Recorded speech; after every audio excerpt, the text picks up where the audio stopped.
மண்ணடியில ஒருவர் மீது கொலைவெறி தாக்குதல் நடத்தக்கூடிய சிசிடிவி காட்சியானது தற்போது வெளியா இருக்கிறது. பெண் விவகாரத்துல ஏற்பட்ட முன்விரோதத்துல தான் இந்த சம்பவமானது நடந்திருக்குது. கடைக்கு சென்று விட்டு வந்த நபர் மீது இந்த கொலைவெறி தாக்குதலாக நடந்திருக்கு. அந்த சிசிடிவி காட்சி தான் தற்போது வெளியா இருக்கிறது. தகாத உறவின் காரணமாக நண்பருடைய சகோதரி அழைத்து சென்ற நபரிடமிருந்து அவரை மீட்டதால் ஆத்திரத்துல இந்த கொடூர தாக்குதல் நடந்திருப்பதாக தகவல்கள் சொல்லப்படுகிறது. இருசக்கர வாகனத்தில் வந்த கும்பல் கொடூரமாக வெட்டி விட்டு தப்பி இருக்கிறார்கள். அங்கிருந்து தப்பித்து ஓடி அதன் பிறகு எங்கு மறைந்திருக்கிறார்கள் என்ற போலீசார் தொடர்ந்து அவர்களை தனிப்படை அமைத்து தேடி வருகிறார்கள். 4 பேர் கைது செய்யப்பட்டார்கள். அதன் பிறகு அந்த வெட்டிய கும்பலுக்கும் போலீசார் வலை விரித்திருக்கிறார்கள்.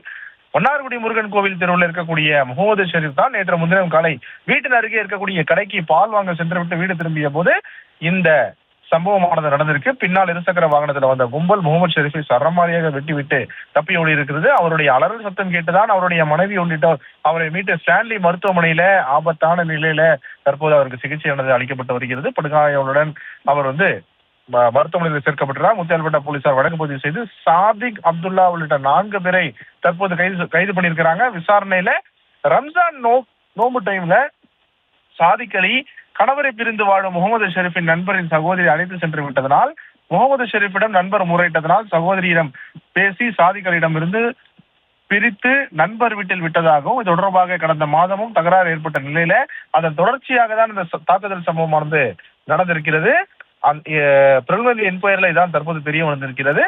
இந்த தாக்குதல் சம்பவம் தொடர்பாக போலீசார் வழக்கு பதிவு செய்து தற்போது விசாரணையை மேற்கொண்டு வருகிறார்கள். சிசிடிவி காட்சிகள் வெளியாக இருக்கிறது. குடியிருப்பிற்குள்ள பகுதியில் பட்டப்பகல் நடைபெற்ற இந்த சம்பவம் அந்த பகுதியில பெரும் பரபரப்பை ஏற்படுத்தி இருக்கிறது.